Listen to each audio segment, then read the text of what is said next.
can try and win championships, and that's what it's all about. When you look from the outside and you watch this team, I know we're going to have a real good, solid hockey team this year. Welcome back to Fireside Rangers. I'm your host, Anthony Rivardo, joined by my co-host right here, Eric Wilson. Today, we're going to be discussing the New York Rangers going on this upcoming road trip. Kicks off tonight, actually.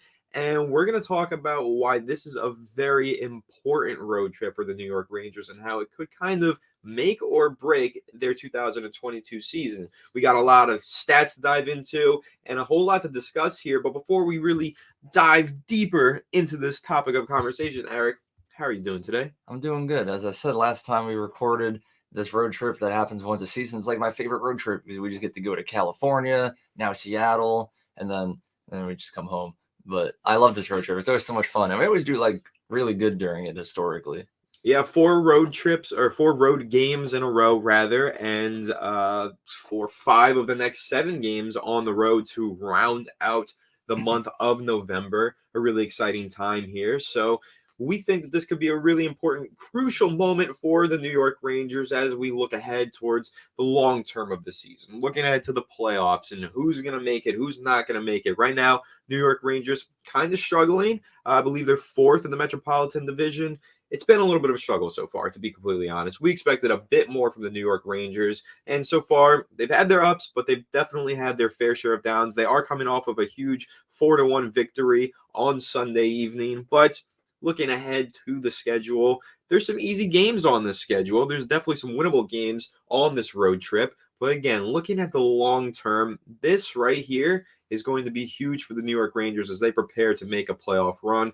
But Eric, go ahead, kick it off. What are your initial thoughts on the road trip? Well, I can see it going like either way. You know, you look at teams like Anaheim and San Jose, 2 of the worst teams in the league right now. They're just tanking for Connor Bedard. But then you got a team like Los Angeles, Seattle, Edmonton coming up when we get back home. They're pretty good. I think out of those 3, Seattle's definitely the most winnable. Seattle's kind of like in the same place as us right now. I think the Rangers have a better team, so I think we can do that. But LA, Edmonton, it's a little scary. But, you know, we'll worry about Edmonton when we get there. I can see this road trip finishing off 3-1 for the Rangers. Honestly, I can honestly see us winning all of these. These are all very winnable games, which if we were to go 3-1 on this, we'd end up being 11-7-3, which is quick math, 25 points we'd be at. So that's like not bad. I think this could really save the team, even though we're not doing too horrible right now.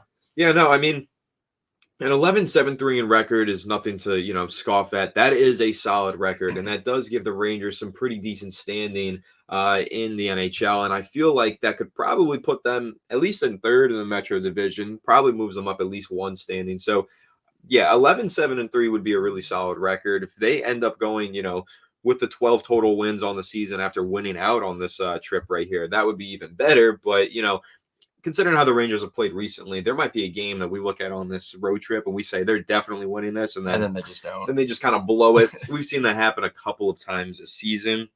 But Eric, okay, so let's talk about this road trip and why it's so important. We're talking about how it could make or break the season. Let's go ahead and discuss what this means for the playoff chances for the New York Rangers. All right, yeah, we got some like interesting playoff stats here. Shout out NYR discussion. Yeah, they got these stats from on Instagram. Yep. Yeah. So it says 65 to 70% of teams that hold the playoff spot on American Thanksgiving clinch a playoff spot, and then on top of that, by Christmas time, about 83% of teams who hold the playoff spot end up holding it. Now, that's not like 99%. There's like flexible numbers there, and it's not guaranteed. But those stats are pretty convincing, Having a 70% chance of making the playoffs come Thanksgiving if you're already in a playoff spot is a pretty big number. So I would very much appreciate it if the Rangers were in a playoff spot come Thanksgiving, which is in like a week. I think it's like a week from today, actually.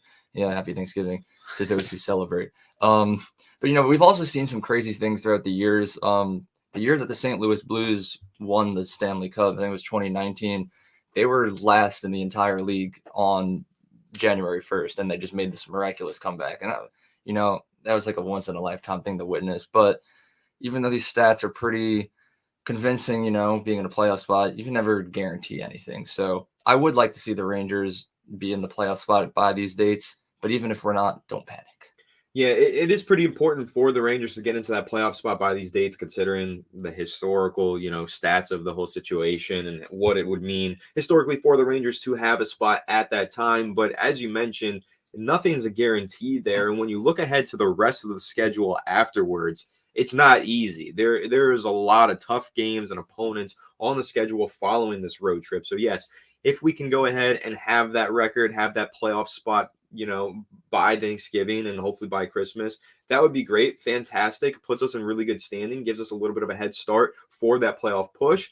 But there's still a whole nother portion of the season that's yet to be played. And that portion features some very difficult opponents. Eric, I know you got some stats on those, right? Yeah, I mean, you look at the next 10 games after this road trip that's coming up. I think 5 or 6 of them are currently in playoff spots. We play the Devils like twice coming up, who are just blowing everyone's expectations out of the water. The Devils are weirdly good this season for some reason. And we play the Flyers a couple times, who are only 2 points behind us in the standings. So that's going to be some key matchups right there.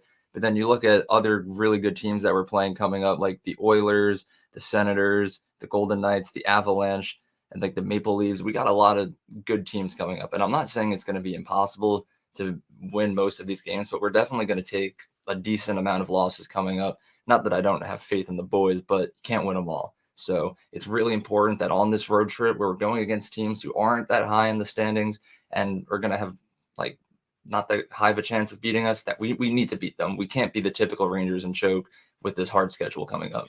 Yeah, definitely don't want to see any choking with a difficult schedule. And again, that really just makes things way more important for this current road trip. This road trip can put the Rangers in a really pretty position heading into that crunch time of Thanksgiving and Christmas. So if the Rangers can go ahead, go 3-1 or 4-0 on this road trip, get themselves in a nice position on the standings, they can have a lot more breathing room. They can have some games to lose in that upcoming difficult portion of the schedule. So getting the wins now is better because they're going to be much harder to get later on in the season. So right now, with these California teams, this road trip, with a lot of these lesser teams, inferior opponents, the Rangers need to capitalize. They can't continue to play down to their competition. They need to play well above the competition and get the wins, because we know that the Rangers have a very talented roster that surpasses the talents of many of these teams in this league, yet somehow they lose to much lesser competition on a frequent basis. So it's getting frustrating, but right now it is very important for the Rangers to capitalize on this road trip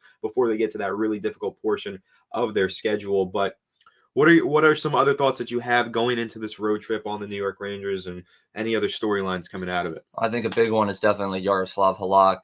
We haven't seen him play in a couple games, 4-game road trip coming up. You got to expect that we're going to see him play one of these games, probably against like San Jose or Anaheim, like the lesser of the teams that we're going to be going up against on this road trip. But we kind of need to get him a win. He hasn't won a game yet, but he has looked really solid. So going up, putting him in net against a team who isn't that good, and as long as we perform well, I think we can get him that win. It'll boost his confidence. It'll boost our confidence. Just really just get some momentum going for him this season.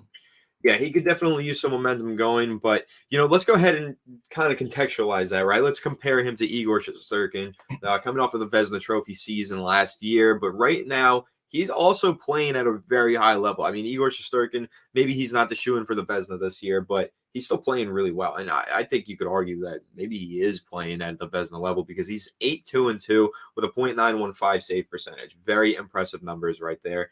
Pretty much what he was doing in 2020 to 21. Last year, he took it to a whole nother level, but this year, he's pretty much as good as he's always been. And comparing that to Yaroslav Halak and how well he's playing this season, well, it's not nearly close.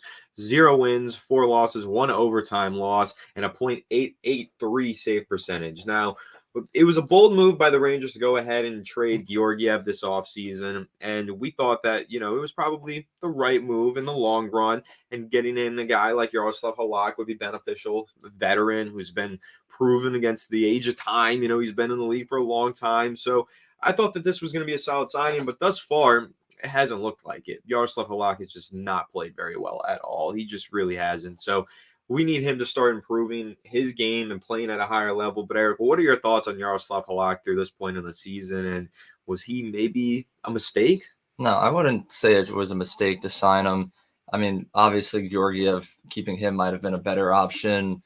just not signing someone like Kravtsov and saving a little bit of cash. But, I don't think it's a mistake whatsoever. Halak, even though he hasn't gotten a win yet in his 5 games, he's looked really solid. And I've really personally blamed the team in front of him on those. It's kind of like when Halak is in net, we just don't play as well as we should be, and we kind of just leave him hanging dry. So I think he will definitely pick up a win very soon, hopefully on this road trip, because I definitely do think he's going to play at least 1 game, maybe even 2.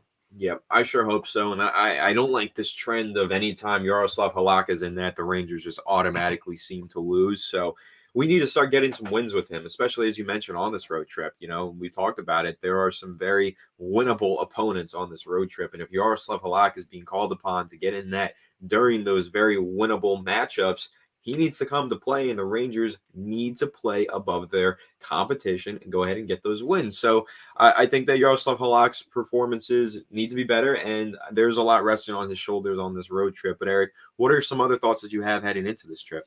I think the depth needs to definitely step up right now. Their last couple of games, we've won a couple of them recently, and we can really just thank the top 6 for making that happen. The bottom 6 has been pretty much non-existent, and if we want to be better than these teams that we're playing coming up, we need full production from everyone. The 3rd and the 4th line really need to step it up. Outside of Barclay Goodrow, I don't think anyone has scored a goal in the bottom 6 recently, besides Hedl, but I don't consider him to be bottom 6, even though he's on the 3rd line. Yeah. But we can't, they always look good when they're out there. They just haven't scored. We need them to start scoring. No more scoring chances. We need scoring points.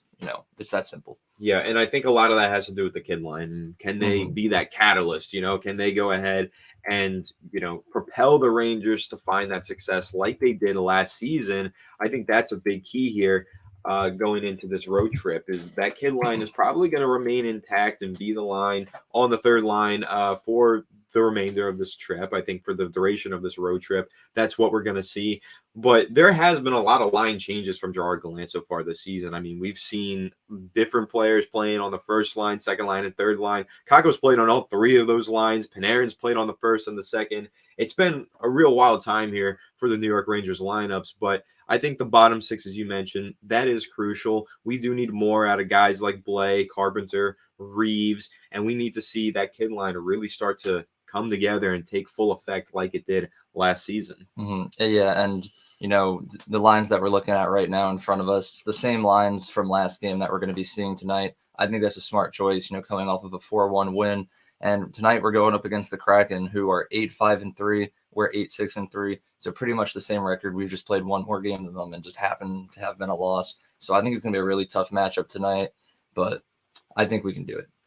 I do too, and I think it's going to be a tough matchup, but we'll see how it goes. I think this is one that the Rangers can win, and going into it, I'm hoping to see a big game out of the kid line, as I mentioned, but I'm also kind of keying in on that 1st line with Kreider, Zibanejad, and VC. Again, I feel like VC is the clear and obvious weak link in that trio, but hopefully we could see Zibanejad and Kreider put it together, because they've had their fair share of struggles as well this season. We need some more out of them, so I'd say, yes, the depth needs to step up and play better, but we also should be getting a little bit more production out of the top 6 as well. Yeah, I'm also just looking at it now. I said Barclay Goodrow is the only one in the bottom 6 who impressed me, and he's been playing on the 2nd line. Didn't realize that, but it makes sense.